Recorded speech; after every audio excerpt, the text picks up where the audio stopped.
Hello guys, welcome back to the study. This is Dheeraj Kumar. आज जो हम लोग करने वाले हैं इंडियन कोस्ट गार्ड नाविक जीडीडी यांत्रिक के लिए साइंस का जो इंपॉर्टेंट हम लोग 500 क्वेश्चंस का जो सीरीज चला रहे थे उसका पार्ट 10, ठीक है। और लगभग आज 200 क्वेश्चंस के करीब खत्म हो जाएगा और एग्जाम से पहले गारंटी है कि 500 क्वेश्चन मैं करवा दूंगा आपको, ठीक है। और आज के जो क्वेश्चन है मोस्ट रिपीटेड क्वेश्चन है गाइस, ये बहुत इंपॉर्टेंट है आपके एग्जाम के लिए क्योंकि बहुत सारे क्वेश्चन बहुत बार रिपीट हुए हैं। तो इनको स्टार्ट करने से पहले एक इंपॉर्टेंट बात बता दूं आपको कि जितने भी बच्चे एग्जाम के लिए बिल्कुल सीरियस और चाह रहे कि इस बार हम क्रैक करके सिलेक्शन ले ही लें, तो ये सितंबर स्पेशल जो टेस्ट सीरीज है, ऑनलाइन टेस्ट सीरीज परीक्षा ऐप पे, ठीक है, इसको लगा के जाओ एग्जाम से पहले। ये बहुत इंपॉर्टेंट है गाइस। ये परीक्षा ऐप का लिंक मैं आपको डिस्क्रिप्शन में दे दूंगा और 50% अगर डिस्काउंट चाहिए तो ये वाला कोड यूज कर लेना, ठीक है, एग्जाम में 2Z50, ताकि आपको सीधे मतलब आधे दाम पे मिल जाएगा ये टेस्ट सीरीज।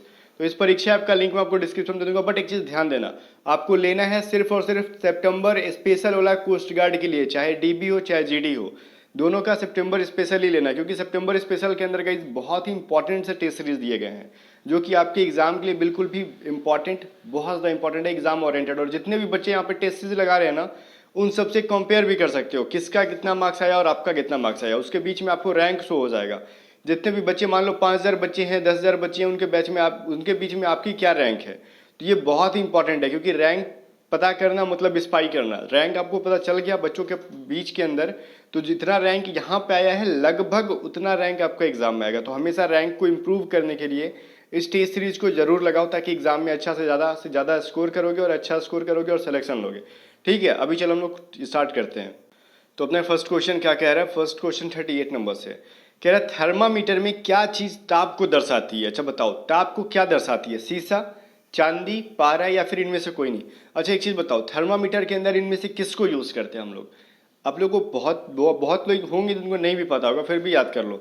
थर्मामीटर जो आप लोग यूज करते हो उसके अंदर पारा होता है, ठीक है। ये पारा जो होता है हमेशा आपको टेम्परेचर बताता है कि टेम्परेचर कितनी हम लोग मेजर किए हैं, ठीक है। तो ये याद रखना। और पारा को क्या बोलते हैं? रासायनिक सूत्र Hg, ठीक है ना। तो ये बहुत ही इंपॉर्टेंट क्वेश्चन है। चलो क्वेश्चन नंबर 32 क्या कह रहा है, इनमें से कौन सा विद्युत का उत्पादक है? विद्युत का उत्पादक मतलब इलेक्ट्रिसिटी को प्रोड्यूस करता है। तो देखो, गैल्वेनोमीटर और एमीटर ये दोनों क्या है, मेजर करने के लिए इंस्ट्रूमेंट बनाए गए थे, किसी चीज को मेजर करेंगे, ठीक है। अब आप बताओगे एमीटर से किस चीज को मेजर करते हैं, गैल्वेनोमीटर से किस चीज को मेजर करते हैं, ठीक है, मैंने पढ़ाया था ये। बाकी जो है जनरेटर, जनरेटर का मतलब जनरेट करना, किसी चीज को प्रोड्यूस करना, तो ये जो है जनरेटर से क्या होती है, विद्युत उत्पन्न होती है। तो चीज आपको पता है ना, तो एग्जाम में याद रखना। और गाइज यहाँ पे जनरेटर क्या करती है आपको पता होगा, ये इलेक्ट्रिसिटी को प्रोड्यूस करती है। तो खैर इसमें तो डेप्थ में जाने की जरूरत नहीं है, आपको पता होगा ये सभी चीज़ें जो मैं बताना चाह रहा हूँ। पहला भारतीय जियो स्टेशनरी सैटेलाइट क्या है? अभी देखो गाइज, ये बहुत इंपॉर्टेंट है और इससे रिलेटेड एक कहानी मैं बता दूंगा, बहुत मजा आएगा सुन के। ये पहला भारतीय जियो स्टेशनरी सैटेलाइट जो है ये अपना एप्पल था, और यहाँ पे एप्पले लिखा हुआ है, ठीक है, गलत है, एप्पल होगा, याद रखना, ठीक है। वो एप्पल था और इसको 1981 में किया गया था, याद रखना। कब? इसका एग्जैक्ट डेट अगर हम लोग बात करें तो याद आ रहा है मुझे जहाँ तक 13 अगस्त था, 13 अगस्त 1981 में। और जैसे ही एक साल कंप्लीट हुआ ना, आपको डाकघर का जो टिकट चालू हुआ था, एक साल पूरा होने में ये किया गया था कि अभी एक साल होने बाकी था, फिर भी जुलाई में, हाँ जुलाई 1982 में डाक, अब कितना जुलाई था वो, 19 जुलाई था, ठीक है, 19 जुलाई 1982 में डाक का टिकट जो है चलाया गया था। तो ये दोनों डेट बहुत इंपॉर्टेंट है। आपको पूछा जाता है कि डाक टिकट कब चलाया गया था, तो 1982 में, ठीक है। और ये एप्पल का जो कब स्टार्ट हुआ था, 1981 में, ठीक है। कब भाई? तो ये अगस्त में हुआ था, कब? 13 अगस्त को, और ये जुलाई में हुआ था, ठीक है। कितने जुलाई मैंने बताया? 19 जुलाई को। तो ये दोनों डेट इंपॉर्टेंट है, एग्जाम में पूछे जाते हैं। अभी देखो WBC का फुल फॉर्म क्या था? ब्लड, आपको जनरली आपने पढ़ा होगा कि RBC और WBC होता है, ओके ना। RBC बोले तो रेड ब्लड कर्पल्स, ठीक है। अगर WBC बोले तो वाइट ब्लड कर्पल्स, ठीक है। तो ऑप्शन नंबर ए इसका सही है, WBC और RBC दोनों का फुल फॉर्म याद रखना। चलो अभी क्या कह रहा है, निम्नलिखित पदार्थों में अच्छा एक क्वेश्चन आपसे हमेशा पूछता है ये कि बताओ हीमोग्लोबिन किसके अंदर पाया जाता है, WBC की RBC? भैया WBC के अंदर होता है, ये चीज़ याद रखना, ठीक है। सॉरी, RBC के अंदर होता है, जिसकी वजह से वो रेड होता है। समझ में आ रहा है ना, हीमोग्लोबिन। और हीमोग्लोबिन में क्या पाया जाता है, मैंने यहाँ पे मिस्टेक से WBC का, RBC के अंदर हीमोग्लोबिन होता है। और हीमोग्लोबिन के अंदर क्या होता है, लोहा पाया जाता है। और हीमोग्लोबिन क्या करता है, ऑक्सीजन का संचयन करता है, मतलब एक जगह से दूसरी जगह ऑक्सीजन पहुंचाता है। तो ये सब चीज़ें बहुत इंपॉर्टेंट है, एग्जाम के पॉइंट ऑफ व्यू से पूछे जाते हैं एग्जाम में। आगे देखो क्या कह रहा है, निम्नलिखित पदार्थों में सबसे कठोर पदार्थ कौन सा है। तो अपना कठोर क्या है, हीरा है। मैंने पहले ही पढ़ा था कि हीरा जो है एक कार्बन का क्या अपरूप है, चाहे हीरा और चाहे ग्रेफाइट दोनों कार्बन का एक अपरूप है, जिसमें से हीरा सबसे कठोरतम पदार्थ है। ओके चलो, पेनिसिलिन की खोज किसने की थी। पेनिसिलिन की खोज किसने की थी भाई, अलेक्जेंडर फ्लेमिंग है। तो फ्लेमिंग कहाँ पे है, ऑप्शन नंबर सी के अंदर है। तो ये क्वेश्चन मोस्ट रिपीटेड, आपको भी पता होगा कि बहुत ज़्यादा रिपीट होता है। पेनिसिलिन की खोज किसने की थी, तो अलेक्जेंडर फ्लेमिंग ने। अच्छा देखो, शरीर का कौन सा अंग पोलियो से प्रभावित हो जाता है। देखो पोलियो ये कह रहा है, पोलियो होता है तो क्या होता है, अगर मान लो जिस साइड में पोलियो लगा है वहाँ आदमी हैंडीकैप विकलांग हो जाता है, तो वहाँ की तंत्रिका तंत्र खराब हो जाती है। ठीक है, अगर जहाँ पे पोलियो का असर हुआ वहाँ पे तंत्रिका तंत्र खराब हो जाएगी, और जब तंत्रिका तंत्र खराब हो गई तो वो साइड मतलब वो पार्ट जो है काम करना बंद कर देगा। ठीक है, ये बहुत इंपॉर्टेंट क्वेश्चन है। पौधों और जीवों में सबसे मुख्य अंतर क्या है, क्या क्या डिफरेंस पता चलता है। देखो पौधे भी सांस लेते हैं, ठीक है, प्लांट्स भी क्या करते हैं, सांस लेते हैं, इंसान भी, ह्यूमन भी सांस लेते हैं। ठीक है, वो भी भोजन करते हैं, ये भी भोजन करते हैं, भले वो अलग अलग तरीक़ा से करते हैं, बट गाइज हम लोग चलते नहीं हैं। ठीक है, सॉरी, पौधे चलते नहीं है, हम लोग चलते हैं। पौधे जो हैं चलते नहीं है और हम लोग क्या है, चलते हैं, यही हम दोनों का डिफरेंट है। अभी क्या कह रहा, वायु में नाइट्रोजन गैस कितनी होती है। तो देखो कुछ लोग कहेंगे यहाँ पे 80%, बट एग्जैक्ट डेटा 80% नहीं है, तो हमको इनमें से कोई नहीं चूज करना होगा। क्यों भाई, ये 78%, 78.08 माना जाता है अगर एग्जैक्टली बात करें तो इतना जो है नाइट्रोजन है अपने वायुमंडल के अंदर। ठीक है, कहा जाए कि वायु के अंदर।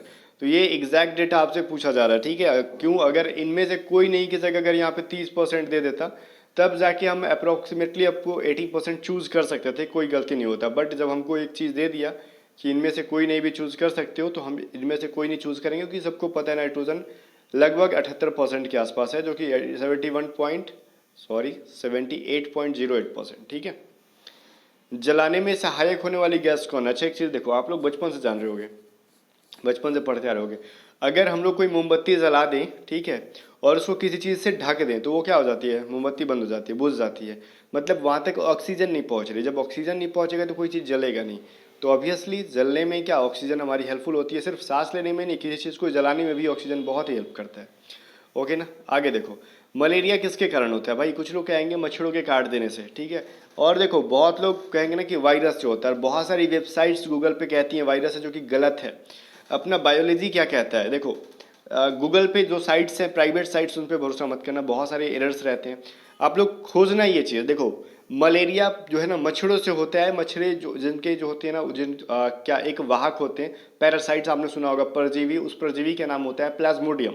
ठीक है, जो प्लाज्मोडियम जो होता है मच्छर ला के अपने हम लोग पहुंचा देते हैं। ठीक है, लेकिन वो जो प्लाज्मोडियम है वो प्रोटोजोआ संघ का क्या है, एक प्राणी है। तो कुछ लोग वायरस बोलते हैं प्लाज्मोडियम को, गलत बात है। प्लाज्मोडियम क्या है, प्रोटोजोआ संघ का प्राणी है। आप सर्च करना ये कि प्लाज्मोडियम से होने वाले बीमारी और प्लाज्मोडियम किस संघ का है, तो वो प्रोटोजोआ से है। जहाँ भी वायरस मिलता है किसी भी साइट पे, मान लो कोई मतलब कोई मान लो ऐसी कोई बुक मिल जाता है सस्ती वाली, उसमें तो गलत है। जितनी भी मतलब अगर क्रेडिटेड बुक है, मतलब ऑथेंटिक बुक है, उनमें आपको प्रोटोजोआ ही मिलेगा, चाहे वो लूसेंट हो या फिर अदर बुक हो, चाहे एनसीईआरटी वगैरह हो। अभी देखो क्या कह रहा है 32 में, एंटी स्टेरॉल विटामिन का नाम बताओ। एंटी स्टेरॉल को हम लोग एंटी ऑक्सीडेंट भी बोलते थे। ठीक है, अब एंटी ऑक्सीडेंट बोले तो रिकवरी, ठीक है, जो कि करता है विटामिन ई अपना। ठीक है, तो विटामिन ई को एंटी स्टेरॉल विटामिन कहते हैं। अब ध्यान दो, ये कैलेस्ट्रॉल नहीं है, स्टेरॉल है। ठीक है, अभी देखो क्या कह रहा है ये, कार्य बल और विस्थापन में क्या संबंध है। अच्छा देखो, वर्क इज इक्वल टू क्या होता है, फोर्स इनटू डिस्प्लेसमेंट, और डिस्प्लेसमेंट को हम लोग विस्थापन को एस से डिनोट करते हैं। तो work is equal to F into S हो जाएगा, ये याद करना होगा। और साइंस के फॉर्मूलेज हैं तो आपको याद करने होंगे। ठीक है, और सिनकोना पौधे से कौन सा रासायनिक पदार्थ मिलता है। अच्छा ठीक है, देखो सिनकोना से जो है कुनैन मिलते हैं, और ये किस बीमारी के इलाज में यूज़ होता है। तो अभी जस्ट हमने पढ़ा ना मलेरिया, तो मलेरिया के इलाज में सिनकोना से प्राप्त होता है कुनैन, जो कि मलेरिया के उपचार में क्या करते हैं हम लोग, हेल्पफुल होता है। और क्या करते हैं, आगे देखो क्या, सिस्मोग्राफ से क्या मापा जाता है, तो भूकंप। ठीक है, ये इजी सा क्वेश्चन था और रिपीटेड भी है, सिस्मोग्राफ से भूकंप मापा जाता है। नेक्स्ट क्वेश्चन देखो, कह रही कौन सी गैस सोडा वाटर बनाने में उपयोग की जाती है। जैसे सोडा वाटर पीते हो ना, सोडा वाटर जो कि लगभग कोल्ड ड्रिंक की तरह लगता है, पीने पे गला वगैरह जलता है, तो लगभग कोल्ड ड्रिंक हो चाहे सोडा वाटर हो, सबके अंदर कार्बन डाइऑक्साइड होता है, जिसकी वजह से हमको नहीं पीना चाहिए। आपको भी पता है कि ह्यूमन कार्बन डाइऑक्साइड छोड़ रहा है, ऑक्सीजन ले रहा है, और आप क्या कर रहे हो, हम लोग कार्बन डाइऑक्साइड छोड़ते हैं और कोल्ड ड्रिंक पीते हैं तो डायरेक्टली हम लोग कार्बन डाइऑक्साइड ले लेते हैं, तो कितनी गलत बात है। वो इनडायरेक्टली हमको उसका मतलब साइड इफेक्ट मिलता है, हमको पता नहीं चलता है। कुछ लोग बोलते हैं कि नहीं उसके फ़ायदे हैं, गैस्ट्रिक में हमको फ़ायदा है, ऐसा कुछ नहीं है। कार्बन डाइऑक्साइड हमेशा नुकसान करेगा जब जब पियोगे, ठीक है। तो कोल्ड ड्रिंक मतलब पीना गलत बात है। अभी देख लो क्या चीज़ है ये, इनमें से कौन सी अदिश राशि है, ठीक है। तो देखो अदिश बोले तो, अच्छा अदिश का फॉर्मूला मैंने पढ़ाया भी था और बताया भी था, एक बार क्या बता देना, ठीक है। अदिश के अंदर क्या होगा, डायरेक्शन होगा कि नहीं होगा, बिल्कुल भी नहीं होगा, ठीक है ना। तो गति जो है इसमें कोई डायरेक्शन नहीं होता है, तो ये क्या एक अदिश है। अभी देखो हीमोग्लोबिन का मुख्य अंश है, अच्छा देखो हीमोग्लोबिन अभी जस्ट मैंने पूरा कहानी बता दिया था ऊपर में। तो हीमोग्लोबिन होता है आरबीसी के अंदर, ठीक है। अब आरबीसी के अंदर हीमोग्लोबिन होता है। अब हीमोग्लोबिन के अंदर क्या होता है, लोहा होता है। अब लेकिन हीमोग्लोबिन करता क्या है, ऑक्सीजन का संचयन करता है, ठीक है। तो ये चीज़ मैंने बताया, तो हीमोग्लोबिन के अंदर क्या होता है, लोहा होता है। तो ये लोहा वो नहीं जिससे हम लोग दरवाज़ा खिड़की बनाते हैं, ऐसा मत समझना, ठीक है ना। आगे देखो क्या है, जीव की संरचनात्मक और क्रियात्मक इकाई क्या है। ये बहुत इंपॉर्टेंट है आपके एग्जाम के लिए। जीवों की संरचनात्मक और क्रियात्मक इकाई को हम लोग सेल कहते हैं, ठीक है। और नेक्स्ट क्वेश्चन क्या कह रहा है, दूध का दही में जमना किस बैक्टीरिया के कारण होता है, ये बताओ। लैक्टोबैसिलस, ठीक है। ये क्या है, बैक्टीरिया है जिसकी वजह से दूध से दही जमता है, ठीक है।